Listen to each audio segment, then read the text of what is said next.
Welcome, everybody. I am Dr. James Baird. As you know, I am a professor of business here at Southwest University at El Paso. And today, we're going to talk about horrible leaders. Is that me in the mirror? Okay. One thing I've never understood about some leaders, they get up in the morning and they think, I'm going to go to work and make it a living hell for everybody, and they're going to be productive, and they're going to satisfy the mission and vision of the organization.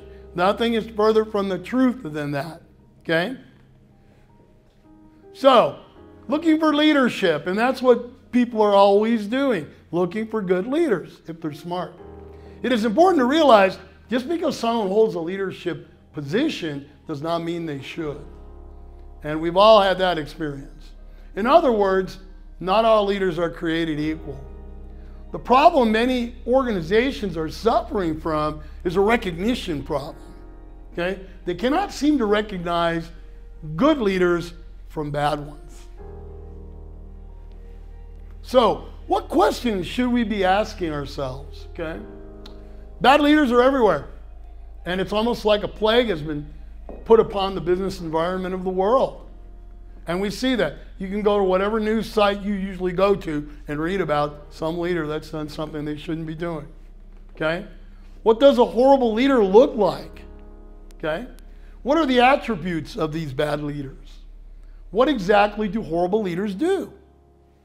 Do I possess some of these qualities? Okay?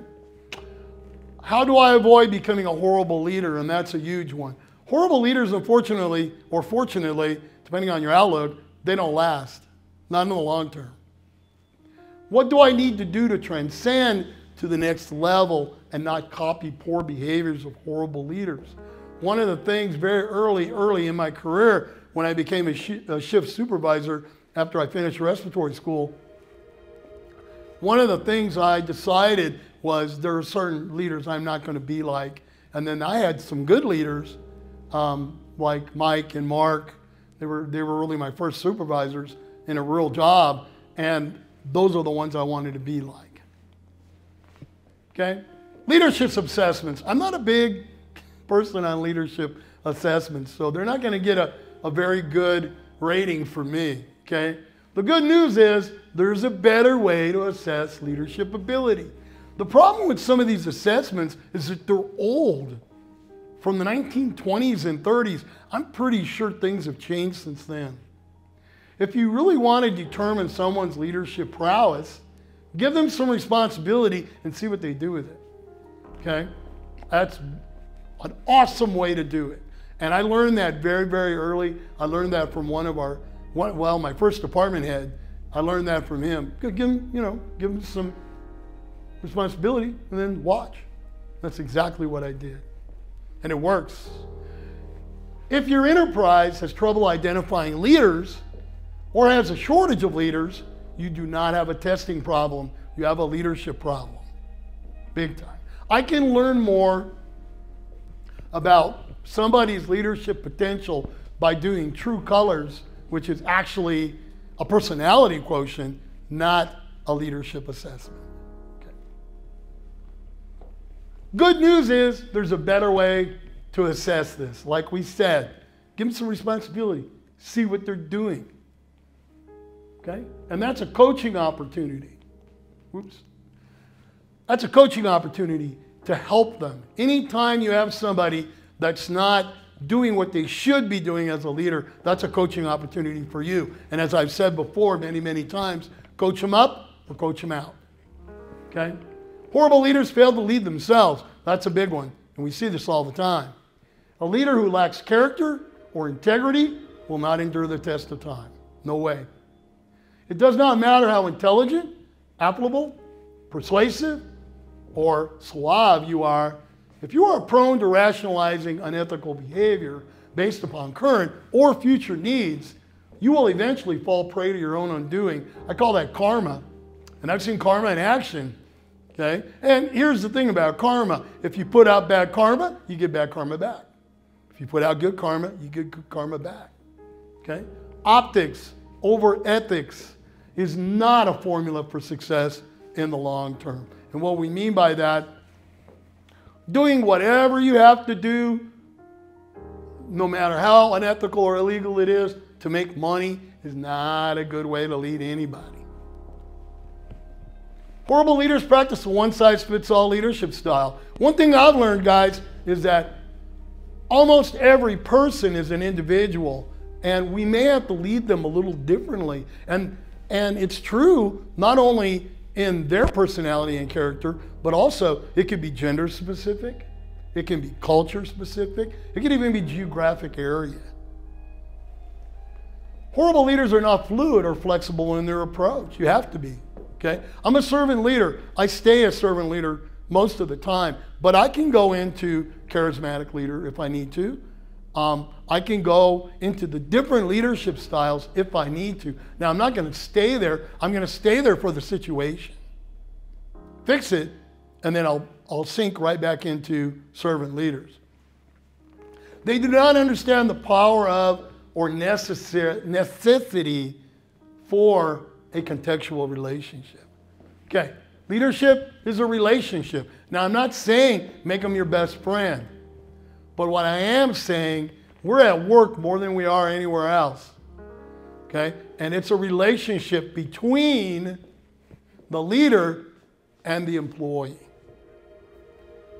My way or the highway, leadership styles don't play well in today's world. Millennials and the Z generation doesn't work. Doesn't work. That authoritarian leadership style just doesn't work. And it will result in a fractured culture and ultimately a non-productive organization. And that's what we're trying to avoid here. Okay? Horrible leaders think proprietary, not open source.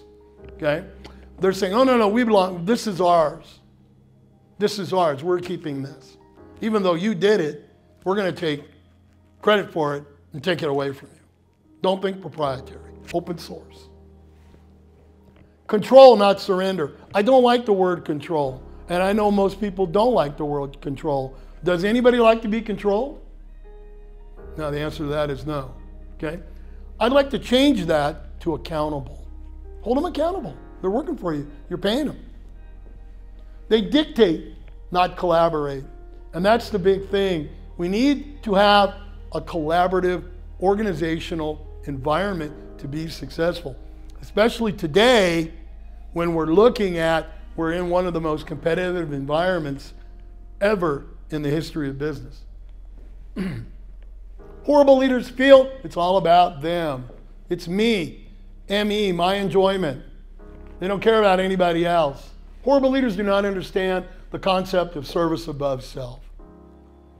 They will not engender the trust, confidence, and loyalty of those they lead. And you need all three. To get them to satisfy the objectives, you need all three. They need to trust you. They need to have confidence in you. And you need to make sure that they become loyal to you. Okay? Oprah Winfrey said it's all about trust in any relationship. She is absolutely right. Nailed that one. And leadership is a relationship. If you don't trust that person, you're not following them anywhere. Not going to happen. I'm not. In fact, I'm going to run away. Any leader is only as good as his or her team's desire to be led by him or her. Yeah, they got to want to follow. And that's up to you. An overabundance of ego, pride, and arrogance, none of these things work. Ego, pride, or arrogance. Pride goes before the fall. I've seen it a lot. They're not positive leadership traits in any way, shape, or form. We've all worked for arrogant people, and it just wasn't a pleasant experience. And we probably weren't very productive in the long run.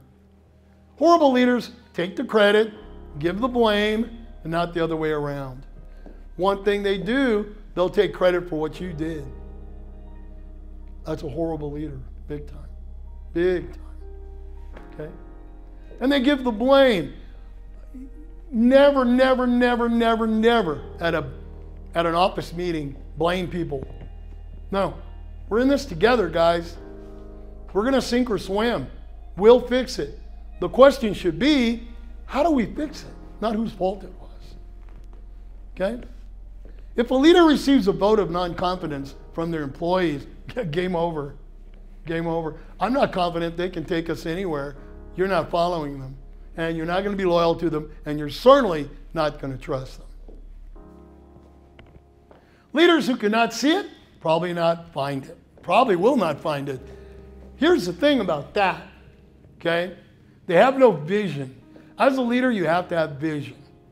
You have to be able to see what others don't. One of the strongest things I always tell people that want to be leaders or businesses when I do consulting is just listen and watch what your employees are doing. You can learn more there than you can looking at any numbers. Leaders who lack vision cannot inspire teams. They're going to fail. Motivate performance, can't do it. They're not going to empower and engage employees. And today, because it's so competitive, those employees need to be feel empowered and get engaged 100% of the time. Or create sustainable value. They just don't do it. And that's leadership. A lot of times I go into consulting, do consulting, and they tell me all these processes and procedures, and they think that's the problem. After I do my investigation, I find out, no, you got a leadership problem. That's your problem. Okay?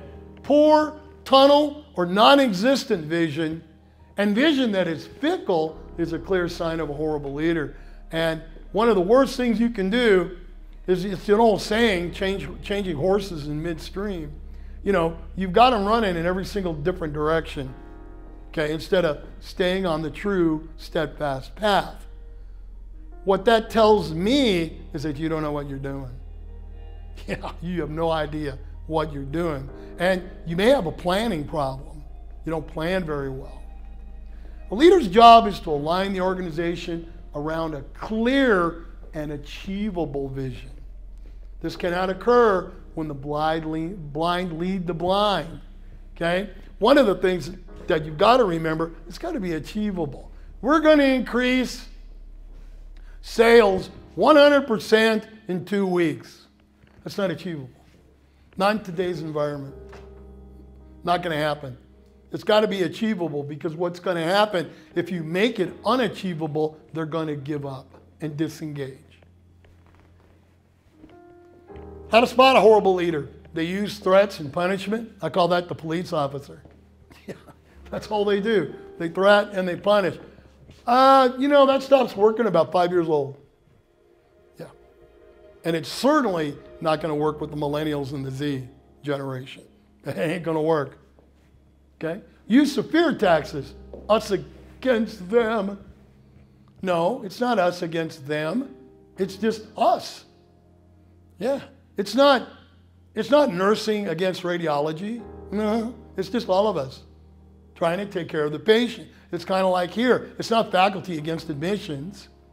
Yeah, it's all of us together, working together to achieve the mission and vision of the university. Self-serving use of power. Power corrupts. Wow, that nice supervisor, and all they're worried about is getting to vice president. That's all they care about. Yeah, that's not going to work. And they're just a self-serving use of power. They don't care about you as the employee. They just want to get to the next rung on the ladder. Creating factions, in-groups versus out-groups. No favorites. Again, we're all in this together, and everybody's admitted into the circle.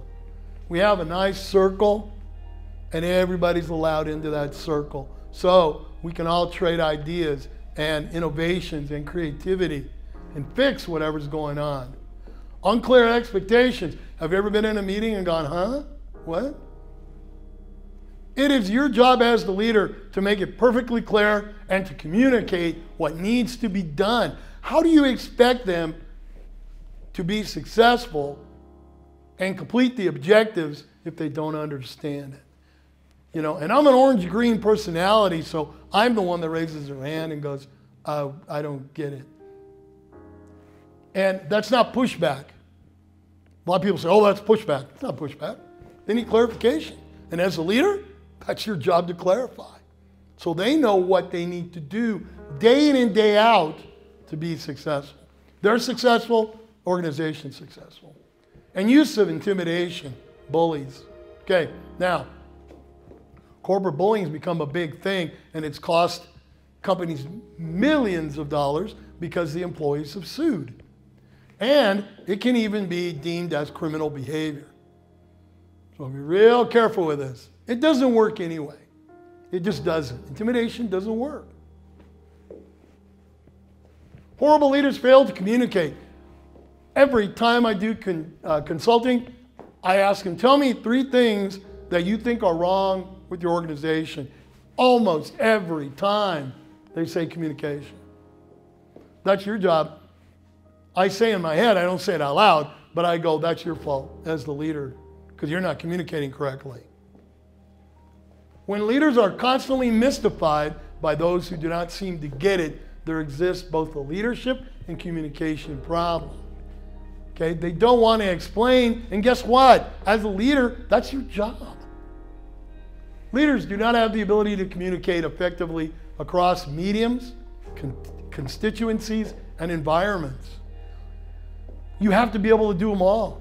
Look at all the different mediums we have now. Zoom, Teams, conference call, in person, out under the tree in front of the university. I mean, everywhere. It's everywhere. And we've got to be able to do well in all of those. Constituencies, basically different people are going to need different kind of communication. It depends. It just depends. And different environments. I went to Texas Tech about 5 years ago in Lubbock and presented in front of a bunch of PhDs on leadership.